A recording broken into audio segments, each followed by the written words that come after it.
What is up, ladies and gentlemen? Welcome back to the Brandon Coin YouTube channel. I'm back in the shop today and I had some trade-ins in the last couple days. This was less than stellar things, almost comical on one of them, and you know what, we'll start on that one right now. But it was a laptop and I looked it up online and these things are selling for like, I mean, I say peanuts, but I saw like, you know, completed sales anywhere from like $50 up to $100, and it looks like on clearance these things are like $120 brand new. But that's these little HP Stream laptops. This one has a bunch of stickers all over it, and he was like, well, how much can I get for it? And I'm like, man, I really don't even like want to, because it has a Celeron dual core in it. The exact dual core, hold on, let me pull it up here, is it's not a good one. It's taking that long to open Task Manager. Come on, you can do it. It's an Intel Celeron N3060, so 3060. Base clock is 1.6 gigahertz, and I've been watching this thing. I did install a miner on it, which it's almost comical to see the hash rate this thing puts out, that or even it hashes at all. But it's holding 2.5 gigahertz, which, okay, that's doable, but it's 2 cores, 2 threads, and this is a DDR3 system. So yeah, the memory is running at 1600 megahertz. Not ideal. So before we go on, I put this bad boy on Unmineable just for, you know, giggles and shiggles and all that kind of stuff. I made sure Windows updates are all done. Nothing else is running in the background to pull away from the hash rate. What do you guys think this thing can hash on RandomX? Go ahead, lock it in right now. What do you think? Comment it down below. I'll give you 5 seconds. All right, let's flip it around and show you the damage. So this is the laptop in question. It's actually pretty low profile, kind of like how light it is. It honestly feels like a Chromebook, and that's because it's running Chromebook hardware.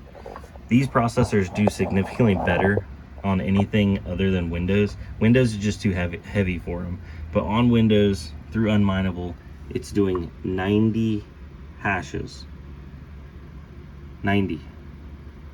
To put that in perspective, the laptop that I had on a video from the other day with a newer i7, it was a 13650, so it was like a 14 core i7, was doing like over 4,000 hashes, so like 40 times faster than this CPU. Now opening up Task Manager right here, look at that, she's pegged. Hold on, let me change this to see both of the cores. They're pegged out to the limit. Just existing inside of Windows, it's using 3.4 gigabytes of the 4 gigabytes of DDR3.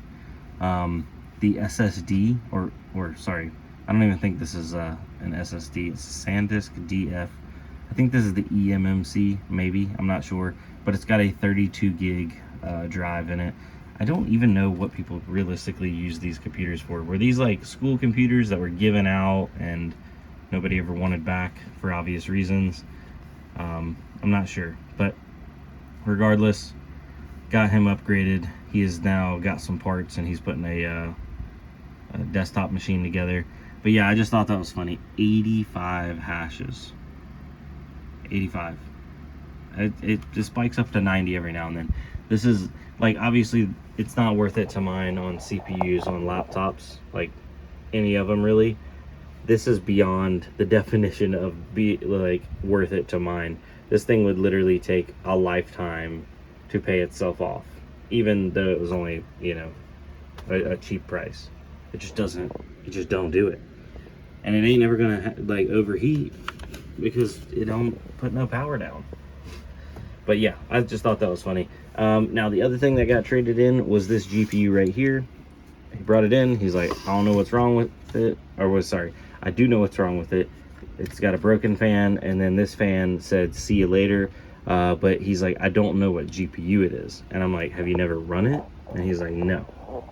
So looking at the sticker right here, looks like somebody's been into it. It's a PNY something with 8 gigs of GDDR6. So that was telling me this ain't no 1660, this ain't no 2060, this could be, you know, a 2070. I'm not sure about this cooler design because it's got an ugly cooler on it. I don't even know if that's the cooler it came with it, but being that it has 8 gigs of GDDR6, I threw him a little offer because he didn't want to wait around and have me plug it in or anything. He just wanted to get in and out, and yeah, he took it. So now it's time for me to, I'm going to take this off, see what the die is, go ahead and repaste it. I'm going to take these fans off and I'll rig something up with, you know, some kind of other fan or other cooler. Looks like it uses the standard, you know, 3 mounting holes in a Y pattern or whatever that pattern's called. But yeah, I'm hoping this is something good, being that it's got 8 gigs. I'm not sure. My camera won't. What do you guys think it is? Or do you guys even think it works? All right, let's get to it.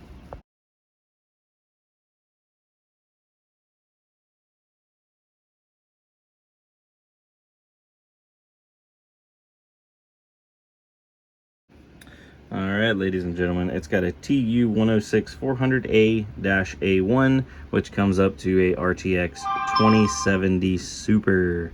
So that is super. Now, the thermal paste looked pretty rough on there, so I'm going to get that cleaned off, get some new thermal paste on. As for the fan situation, it has a couple fan inputs. I'm going to look and see what I have, see if I have anything that fits, just so I can strap it on there. Then I can put it all back together. Some of these thermal pads ripped, but I think we got a clean rip to where it should be fine to go all back together. Actually, I might have some thermal pads I can put right there. Scrape those off and put some new ones on. Yeah, nice pleasant surprise. I thought it was going to be a 2070, but 2070 Super is even better. Let's see if it works now. All right, guys, so we got the Coolinator 5000 here.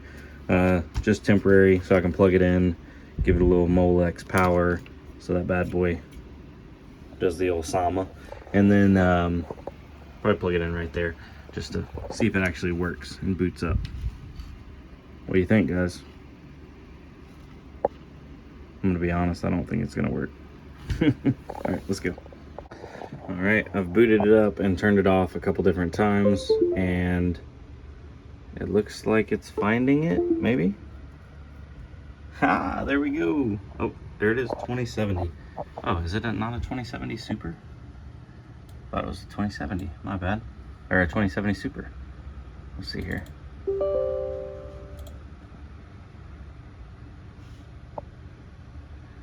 It is a, yeah, just a regular 2070. My bad, my mistake. You guys are probably crucifying me in the comments. Oh my god, he said it was a Super. I'm just happy that it found it. The only thing that's concerning is, oh, I don't seem to be getting any display out of it.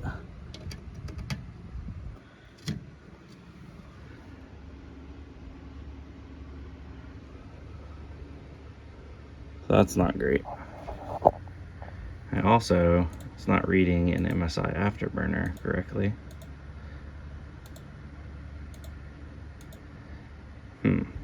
That's weird. I'm gonna go ahead and download the newest drivers for this, and we'll be right back. All right, so I got the drivers installed, and this is the 1030. That's the 2070. Seems to be showing display. So now let's fire up a great test here. Let's fire up old Unmineable and see if she mines. Yes. We'll also open up MSI Afterburner.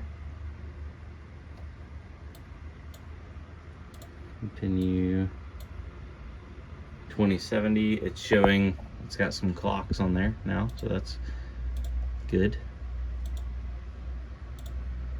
We'll go next on Zell hash, and we'll let that bad boy start mining. So I'm gonna let that spin up and I'll be right back. All right, guys, so this GPU is getting a little warm. We're at about 87, 86. Yeah, it's bouncing at 86 and 87. Pulled the power limit down, but hash rate is coming down. It spiked up and was around 51, 52, so right in the range where it should be, but it's just running too hot because this fan's not providing enough airflow across this card, which that's to be expected. It really needs that dual fan and a shroud to direct the air, but I think this graphics card is good. So I'm going to power it down, and I'm going to look for some replacement fans to fit in that that little generic black shroud and go from there. But yeah, that's a win-win. I'm happy because I gave him a price that made sense to me if this card was bad, because he did not know if it was good and didn't want to wait around and find out. But yeah, heck yeah, win-win. Put a little money into that, and that'll turn a nice little $1 or $2. But other than that, ladies and gentlemen, I wanted to thank you guys for coming out. Let me flip this around. I wanted to thank my sponsor, BC's PCs, myself. So if you need any computer parts, GPUs, CPUs, RAM, computers, all that kind of stuff, you can go to my website, bc-pc.com. It does directly help me and support me. If you don't want to, that's fine too. You can just keep watching on YouTube, and I still appreciate you. There's another thing I wanted to say. Oh, you can also reach out to me. I am still buying hardware. I'm a little backed up at the moment. I have to put together 3 more estimates for people that emailed stuff in over the last few days. But my email is, do I have it up there? I don't have it up there. Interesting. You can also text that number. It's 919-906-4947. I got a separate cell phone just for the shop. So if you try to call or text like late at night or kind of like, you know, unusual business hours, I probably won't respond.